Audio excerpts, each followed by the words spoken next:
मोदी जी ने क्या देखा ये तो मैं नहीं कह सकता, लेकिन मैंने आपको अटल बिहारी वाजपेयी की गोदी में बैठे हुए देखा है।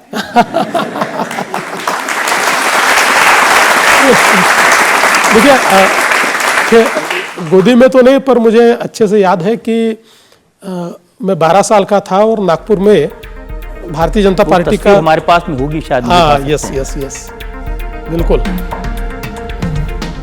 तो भारतीय जनता पार्टी का एक राष्ट्रीय अधिवेशन था और इस अधिवेशन में अटल जी आए थे और वो ज़माना कोई बहुत सिक्योरिटी वगैरह का तो ज़माना था नहीं।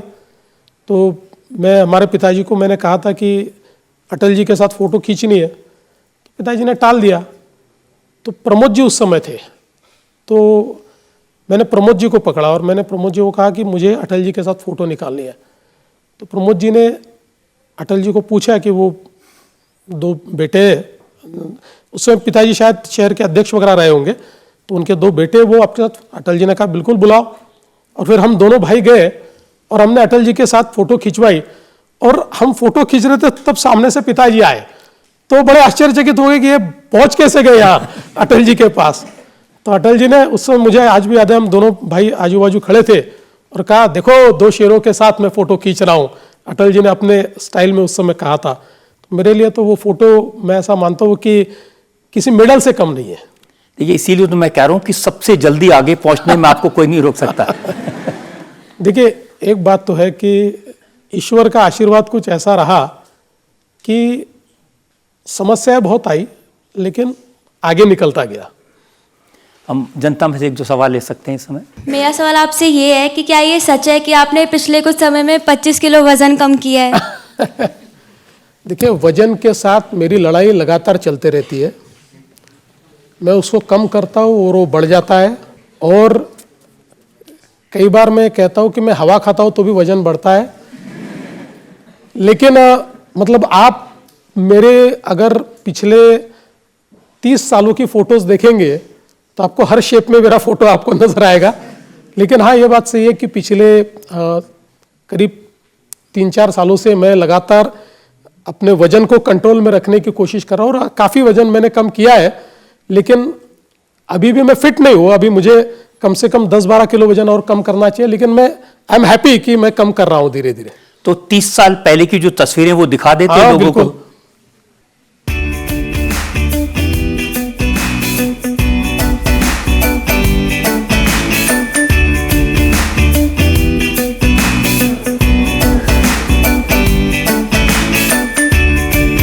तो बीच में तस्वीर अच्छी दिखाई दी जिसमें आप मॉडलिंग करते हुए दिखाई दे रहे हैं।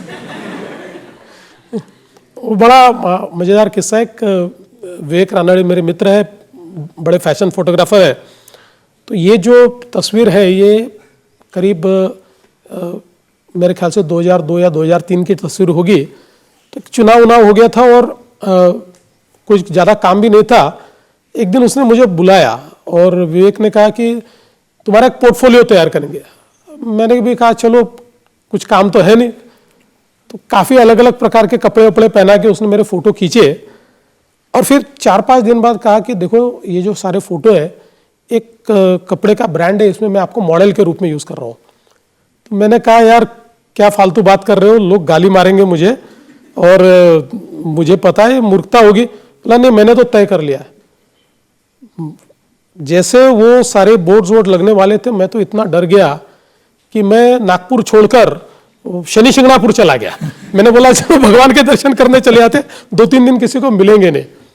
और लेकिन उसको लोगों ने अच्छा रिस्पांस दिया।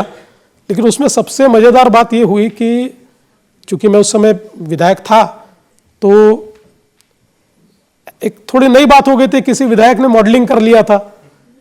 तो वो अटल जी ने देखा, वो न्यूज़ में आइटम बन गया, तो अटल जी ने देखा। तो अटल जी ने देखने के बाद, उस समय अप्पा घटाटे हुआ करते थे, तो अप्पा की और अटल जी की दोस्ती थी।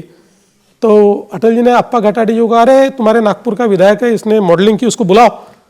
तो मुझे बुलाया अटल जी ने और मैं गया तो बड़ा डर डर के गया। मैंने कहा कि अब तो अटल जी मुझे कहेंगे कि ये इसलिए तुमको बीजेपी में लिया हमने, ये मॉडलिंग कर रहे हो, विधायक बने हो, कोई शर्म आती नहीं। मैं गया तो ऐसा मेरी पीठ पे मार के बोला आओ मॉडल विधायक, ऐसा करके, और मिठाई खिलाई मुझे, तो बड़ा मज़ा आया। लेकिन वो एक ही बार किया, क्योंकि मुझे पता था कि क्या होता है कि आदमी को कुत्ता काटता है तो न्यूज़ नहीं होती, लेकिन कुत्ते को आदमी काटता है तो न्यूज़ होती है। तो मैंने एक प्रकार से आदमी ने कुत्ते को काटा था, इसलिए न्यूज़ बन गई थी, तो इसलिए वो एक ही बार किया मैंने। लेकिन उसके बाद ये वजन बढ़ना शुरू हुआ, उसका कारण मिठाई है? नहीं, उसके बाद कई दिनों तक ठीक था, फिर वापस बढ़ा, फिर वापस कम किया, फिर वापस बढ़ा, ये चलते रहता है। मैं आपको सच बोलता हूँ, मिठाई तो खाता हूँ मैं, लेकिन मिठाई से ज़्यादा मुझे चॉकलेट पसंद है। और मैं कितनी भी डाइट करूँ तब भी डार्क चॉकलेट खाता ही खाता हूँ, उससे मुझे कोई रोक नहीं सकता। आपके वाइफ ने एक जगह कह दिया था कि शादी से पहले 30-30, 35-35 पूरन पोली खा लेते थे। वो मेरी वाइफ ने मेरे ऊपर बदला लिया था एक्चुअली। सही बात है, उन्होंने कहा था, मैं इतनी तो नहीं खाता था, और पूरन पोली ने मैं कुछ चीज़ें मिठाई पहले ज़्यादा खाता था, लेकिन उसका मुझे नुकसान ऐसा हुआ कि मैं कहीं पर भी चला जाऊं, लोग पूरन पोली लेकर ही तैयार रहते थे कि हमको मालूम है आपको पसंद है। आखिर में 2-3 कार्यक्रमों में मैंने अपने आप को एक क्वेश्चन पूछवाया और वहां क्लैरिफाई किया कि मुझे पसंद नहीं है, मैं नहीं खाता, मेरे लिए मत बनाओ, तब से थोड़ा बंद हुआ है। और उन्होंने एक इंटरव्यू में कहा है कि मेरी किसी बात पर कभी लड़ाई नहीं होती देवेंद्र जी से, लेकिन ये पूरन पोली जब लोग ऑफर करते हैं वो आके मुझसे लड़ते हैं, तुम्हारी वजह से ही हो रहा है। बिल्कुल सही बात है, क्योंकि मेरा तो समझ लीजिए कि किसी के यहाँ खाने पर गए तो वो वही देते, किसी के यहाँ अपन किसी और बात के लिए गए, मिठाई कोई किसी के यहाँ कोई कार्यक्रम है तो पूरन पोली देते हैं। तो मैंने कहा तेरे कारण सब लोग मुझे ये खिलाते हैं, और जबकि मुझे मैं मतलब खाता हूँ, लेकिन मुझे इतनी पसंद नहीं है कि मैं हमेशा खा पाऊँ, तो इसलिए उस पर लड़ाई होती है मेरी।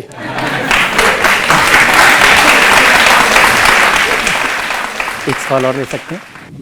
मेरा सवाल आपसे ये है कि आपकी वाइफ पब्लिक लाइफ में काफी एक्टिव है, तो ये मैरिज आपकी पॉलिटिकल मैरिज है कि लव मैरिज है?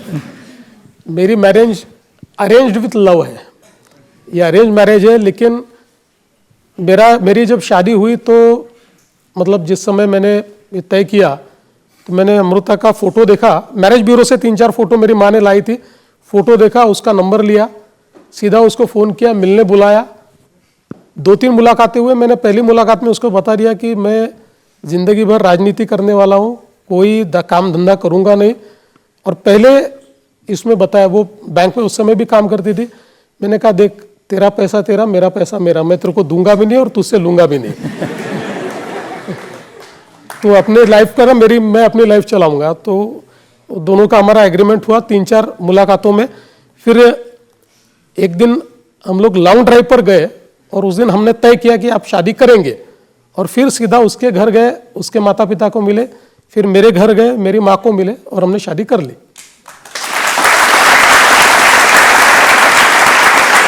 लेकिन ये भी सही है कि शादी वाले दिन आप टाइम पर पहुंच गए थे और वो गायब थे। ये बिल्कुल सही है। मैं समय पर आया था और उसको आने को टाइम लगा, और ऐसा हुआ कि उसके पिताजी ने फोन करके बताया कि इसको और थोड़ा टाइम लग रहा है, तो आप बारातियों को नाचने लगाओ। तो बेचारे हमारे बाराती नाचते नाचते थक गए, तब जाकर वो पहुंची। लेकिन वो राजनीति में नहीं है, लेकिन राजनीति पर कमेंट जरूर करती रहती हैं। मैं देखा कि उद्धव ठाकरे से काफी उनकी तकरार चलती है। जब उद्धव मुख्यमंत्री थे तो उन्होंने एक ट्वीट किया जिस पर उन्होंने लिखा कि एक राजा कपटी था। देखिए, मैं अल्टीमेटली उसकी अपनी अलग पर्सनालिटी है, वो एक अलग व्यक्तित्व है, और वो कुछ कमेंट्स करती है। लेकिन मेरा अपना मानना है, अगर आप पूछेंगे तो मैं उसको हमेशा कहता हूं कि आप क्यों राजनीतिक कमेंट करते हो, आप राजनीति में नहीं हो। क्योंकि राजनीतिक कमेंट करने के बाद जिस निचले दर्जे का ट्रोलिंग उसको सहन करना पड़ता है, और बहुत ही घटिया दर्जे पर आकर लोग जिस प्रकार के कमेंट करते हैं, जिस प्रकार से वार करते हैं, तो मैं उसको कहता हूं कि आप क्यों करते हो, मत करिए, ये आपको सहन करना पड़ता है। सुनती है और कभी कभी कर देती है। नहीं, लेकिन इंटरेस्टिंग कमेंट करते हैं। उन्होंने उद्धव जी को लिखा, ओ भोगी कुछ तो सीखो हमारे योगी से।